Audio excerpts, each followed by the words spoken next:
Voici la Cadillac CT4 Sport. Ça fait combien de temps que vous n'avez pas conduit? Je ne suis pas en train de vous dire de vous rendre au travail en conduisant ou d'aller faire vos courses en conduisant, mais juste profiter d'une journée pour apprécier le paysage et conduire. Bien, en réalité, aujourd'hui, c'est ça qu'on va faire. Parce que ce véhicule-là, ce n'est pas un véhicule familial. Ce n'est pas du tout un véhicule de base, d'entrée de gamme pour aller faire les courses. C'est une voiture faite pour être conduite.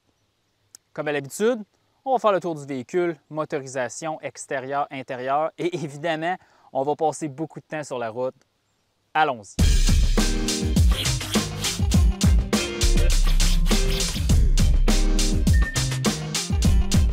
Pour ce qui est de l'extérieur de la Cadillac CT4, belle allure, c'est une allure typiquement Cadillac, véhicule très bon, on le remarque. Évidemment, c'est une berline, mais c'est pas une berline très haute. Puis c'est un habitacle assez petit. Évidemment, c'est une berline sport pour compétitionner BMW Série 3, Mercedes Classe C, Lexus IS et j'en passe. D'ailleurs, ces berlines-là, je pense que c'est une espèce en voie de disparition. L'électrification des transports va pousser les véhicules électriques vers les VUS, de par des raisons là, pour essayer de rentrer la batterie à l'intérieur du véhicule. Et le peu de berlines qui vont rester vont probablement être électrifiées. On pense à Ioniq 6, on pense à Tesla Model 3 et d'autres. Mais je n'ai pas l'impression que GM va suivre la vague et électrifier ce véhicule-là. Lorsque la génération sera terminée, probablement que ce véhicule-là va disparaître. Puis on peut penser que la Mercedes Classe C et la BMW Série 3, ils ne doivent pas rester 8 générations devant nous. Somme toute, beau look. J'aime beaucoup les roues là, couleur, moi je dis ça en anglais, gunmetal, mais c'est très de bon goût, le bleu. Cette couleur bleue-là, c'est rare qu'on voit des Cadillacs en bleu. On pense souvent à rouge, argent, blanc, noir, mais en bleu, super. La calandre à l'avant tout aussi distinctive, vous savez, avec le nouveau langage de design de Cadillac, avec les phares en forme de T, ici, très de bon goût. Là. Puis dans le fond, le LED, le principal, les feux de jour là, sont ici. Évidemment, ça, c'est le modèle sport avec une grille sport, je pourrais dire. Ici, on a le radar du régulateur de vitesse. L'avant, c'est très beau. Puis dans le fond, c'est un bel équilibre entre le piano noir et le chrome. Pas trop de chrome, pas trop de piano noir. Il y a beaucoup plus de couleur carrosserie essentiellement. Donc, un design assez équilibré. Pour ce qui est de la motorisation de la CT4 Sport, c'est assez simple. Dans le cas du modèle sport, comme je viens de vous dire, il y a un seul moteur, 2 litres turbo, 240 chevaux, 260 livres-pieds de couple, avec une transmission 8 vitesses. Transmission 8 vitesses qu'on retrouve dans d'autres produits GM, incluant la Chevrolet Camaro. D'ailleurs, parlant de la Chevrolet Camaro qui nous quitte cette année, la plateforme du Cadillac CT4, c'est la plateforme du Chevrolet Camaro, la plateforme Alpha. Donc, c'est une plateforme moteur longitudinal, propulsion, en option sur le modèle Luxury de la CT4. Vous avez un moteur 4 cylindres turbo 2,7 litres qu'on retrouve aussi dans les camionnettes GM. C'est un moteur d'au-delà de 300 chevaux, relativement puissant et un moteur extrêmement moderne. Ça, c'est disponible sur le modèle Luxury. Dans le cas du sport et du modèle de base, il y a un seul moteur, le 2 litres ici. Pour ce qui est de la consommation d'essence, 9 litres au 100 en ville, 7 litres au 100 sur l'autoroute. J'ai fait 200 km pour venir ici. Là, on est à Sandbanks, en Ontario. C'est très joli. J'ai fait 7,2. Donc, honnêtement, 7 litres au 100, c'est facile à croire. Aucun problème ici. Dans le cas de la gamme du CT4, c'est assez simple d'un point de vue de motorisation. À l'arrière du CT4, il n'y a pas grand-chose. On a le coffre. On a quand même un bel aileron là, qui est collé, là, qui est intégré au coffre. Puis dans le fond, c'est parfait, ça paraît pas. Moi, j'aime ça. Là, moi, là, quand on a un aileron ajouté, je n'aime pas ça. Donc, dans le cas ici, c'est parfait. Évidemment, on va aller voir à l'intérieur du coffre.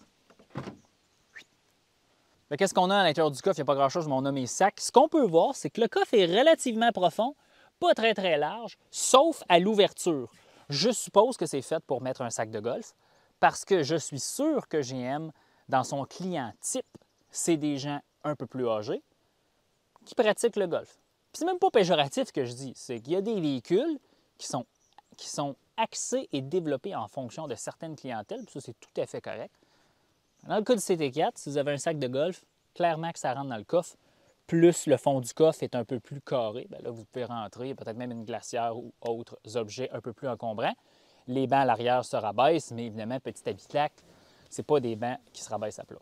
À l'arrière du CT4, je vous l'ai dit d'emblée, Il n'y a pas vraiment d'espace. C'est pas un véhicule qui est développé pour l'espace arrière. Je suis assis derrière moi actuellement. Là, dans le fond, le dossier est comme un peu creux pour pouvoir laisser passer des genoux, mais regardez, là, mes souliers sont directement en dessous du siège. Courbe, dans le fond.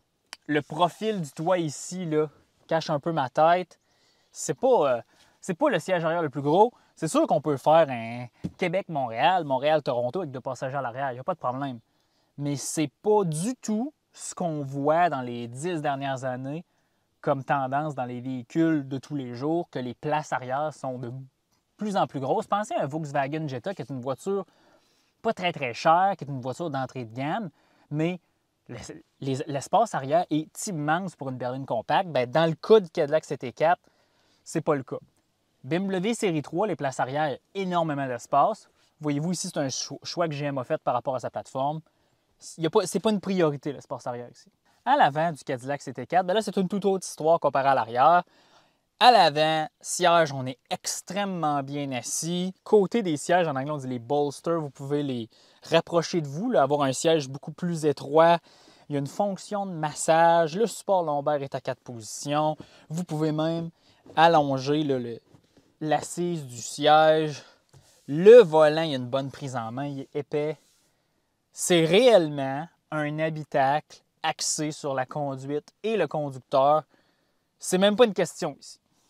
Pour ce qui est de l'assemblage de qualité, ici on a une cuirette, c'est pas mou. Voyez-vous, je m'attendais à quelque chose de plus mou que ça. L'assemblage est bien. Ouais, les matériaux dans les portes, c'est bien aussi. Je vous dis, c'est plastique, mais c'est plastique une coche en haut de ce qu'on peut voir dans des véhicules moins chers. Donc, c'est un bon compromis ici, mais les surfaces sont relativement dures. Il n'y a pas de piano noir, presque pas. C'est du chrome, de la cuirette, puis du noir mat. Donc là, ça, c'est numéro 1. Écran central, bien là, c'est pas le plus gros écran de la planète. Par contre, système d'infodivertissement GM, comme toujours, facile à utiliser, rapide, Android Auto, CarPlay sans fil. On tire son téléphone là, il n'y en a pas de problème. Fonction intéressante aussi pour la climatisation, ce véhicule-là vient avec un ioniseur d'air. Donc, c'est un système qui capte les particules, puis en réalité nettoie l'air. Donc, c'est comme un système de purification d'air essentiellement qui marche avec une sorte de... qui est électrique. Dans le véhicule, ça ne sent jamais rien. Essentiellement, cette région de l'Ontario, il y a énormément de fermes, donc on peut avoir des odeurs de fumier. On ne sent rien. Puis à l'extérieur du véhicule, quand on baisse les fenêtres, on le sentait tout de suite, donc c'est très efficace.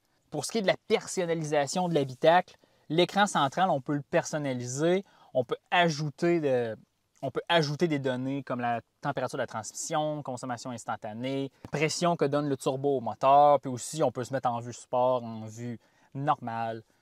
Ça, c'est bien, personnalisable. Quand même, c'est facile d'utilisation parce qu'on a juste à utiliser la roulette au volant avec les flèches. Donc, il n'y a pas de problème ici. Et c'est rare que je parle de ça. Je ne parle pas de système de son habituellement. On a un système de son Bose dans ces véhicules-là qui sonne très bien, très, très fort, mais même lorsqu'il est très fort, il n'y a pas de distorsion. Donc, on voit là, que c'est un système de son. Mais, souvent, il y a des systèmes de son qui ont un nom, Bose ou Alpine, tout ça, puis ce n'est pas des systèmes de son de qualité. Dans le cas de ce véhicule, le système de son est de qualité et en plus porte un nom Bose, donc c'est bien. On a banc chauffant, banc ventilé pour votre confort. Régulateur de vitesse au radar, suivi de voie. Dans le fond, là, il ne manque rien, malgré que ce n'est pas le véhicule le plus équipé. On a même un affichage tête haute. Super agréable de conduire ce véhicule-là la nuit. On peut même complètement éteindre le combiné d'instruments, puis il va juste seulement nous rester la vitesse, un peu comme les Saab du temps avec le Black Panel. Puis ça, c'est quelque chose que je trouve comique, ou c'est une belle touche, parce que GM a été comme la compagnie qui a laissé Saab aller, qui a fermé Saab. C'est une fonction qu'on retrouvait dans les Saab, le Black Panel. Et dans ce véhicule-là, on le retrouve. C'est comme s'il y a des gens qui étaient ingénieurs chez GM qui ont travaillé avec des Saab qui se sont dit est-ce qu'on devrait laisser un peu de patrimoine de Saab dans un de nos véhicules? Puis on dirait que c'est le cas ici. Au volant de la CT4 Sport. Puis on va juste récapituler la gamme encore un peu, là. La CT4, il y a le modèle de base. CT4 avec le 2 litres. Ensuite, on a le modèle Luxury, qui est plus axé sur le luxe. On peut avoir le 2 litres et le 2,7 litres. Et on a la CT4 Sport, qu'on est actuellement à l'intérieur, avec le moteur 2 litres seulement. Et aussi, c'est important de mentionner, c'est un véhicule qui est 4 roues motrices, malgré son architecture moteur longitudinal propulsion. Ça reste que c'est maintenant la norme pour toutes les berlines sport, 4 roues motrices. Ça fait maintenant une semaine que je roule avec ce véhicule-là. Puis ce qui me marque le plus, 3 choses. Le silence de roulement. Les fenêtres sont doubles. Ça, c'est impressionnant. Baisse la fenêtre. C'est bruyant. Coffre-fort. Très intéressant. Malgré que c'est un véhicule qui est supposé être du sport. Mais ça reste quand même la méthode Cadillac. Le luxe, le confort est toujours priorisé au-delà de tout. Deuxième chose, transmission automatique. Cette transmission 8 vitesses que je vous disais qu'on retrouve dans la Camaro, c'est bien. À toutes les fois qu'on initie un changement de vitesse, soit manuellement à même les petites palettes au volant ou la transmission fait lui-même, la révolution du moteur est électroniquement ajustée avec le rapport, donc c'est beaucoup plus doux. On appuie sur l'accélérateur, puis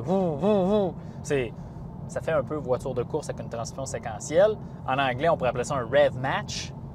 C'est le cas ici, donc les changements de vitesse sont extrêmement agréables, qu'on soit en mode normal ou en mode sport. La troisième chose que j'ai remarqué, c'est que c'est pas un véhicule nécessairement très puissant. Malheureusement, malgré qu'on est dans la version sport de la CT4, 240 chevaux, c'est pas assez pour vous impressionner. Est-ce que c'est un véhicule qui est rapide? Bien sûr. Jamais que vous allez dire « Ah, je manque de puissance, c'est pas assez, c'est dangereux. » Non, ça n'a aucun rapport. La puissance du moteur, ce n'est pas ce qui va vous marquer. Je pense que la transmission va vous impressionner beaucoup plus que ça, de par sa souplesse, la rapidité des changements, être toujours dans le bon rapport. Ça, là, c'est numéro 1. Et le couple du moteur est suffisant. Mais comme je vous dis, là, il manque un peu de puissance. C'est un des rares véhicules que je laisse fonctionner en mode sport. C'est pas dans mon habitude. Je suis une personne qui aime beaucoup rouler sur les modes normales parce qu'en réalité, la voiture a été designée en mode normal souvent. La programmation de la transmission est assez intelligente que lorsqu'on veut rouler de façon calme et normale, bien, la transmission va aller se mettre dans le dernier rapport pour être économique. Le son du moteur ne sera pas trop intrusif, puis la conduite va être souple, malgré que le volant est beaucoup plus dur lorsqu'on est en mode sport, mais c'est super agréable. Puis lorsqu'on a besoin d'accélérer, on est parti. C'est très sonore, ça va bien. Ce véhicule-là vient en option avec des freins Brembo, quand même de gros freins, puis je peux vous dire, la performance de freinage, c'est quelque chose. Et moi, je suis une personne qui apprécie beaucoup les pédales de frein qui ont peu de course, que dans le fond, il faut seulement effleurer son pied sur le frein là, pour avoir une puissance de freinage. Moi, j'adore ça. Donc, c'est une pédale de frein qui est très dure, très précise, mais elle n'est pas molle, hein? Elle n'est pas spongieuse. Elle est vraiment dure. Ça, j'adore ça. Puis, dans le fond, pour moi, ça me procure un sentiment de sécurité là, dans toutes les conditions.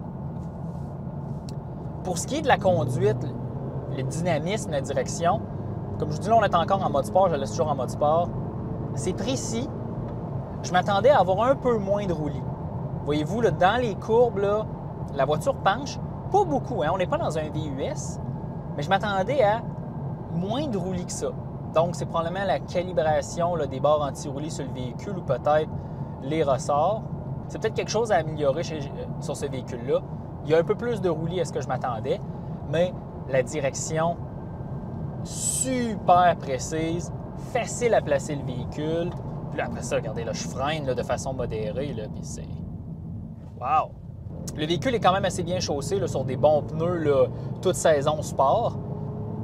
Donc l'ABS est quand même dur à embarquer, mais on est capable de l'embarquer. Donc le sentiment de sécurité lorsqu'on conduit est vraiment présent. Et voici ce qui conclut notre revue de la CT4 Sport. Un véhicule que j'aime bien. Je suis un fan de berline un peu plus sport. Son gros défaut, c'est peut-être le manque de puissance dans le moteur de base. Mais pour ce qui est du reste, freinage, direction, suspension, confort de roulement, sécurité, les options, tout est là. Si vous êtes capable de trouver ce véhicule-là à bon prix, on vous le conseille, surtout dans ce superbe bleu. Espérant que vous avez apprécié. Si vous avez aimé cette vidéo, nous laissez un petit like. Peut-être même vous pensez à vous abonner si ça vous intéresse, mais je ne vous oblige pas.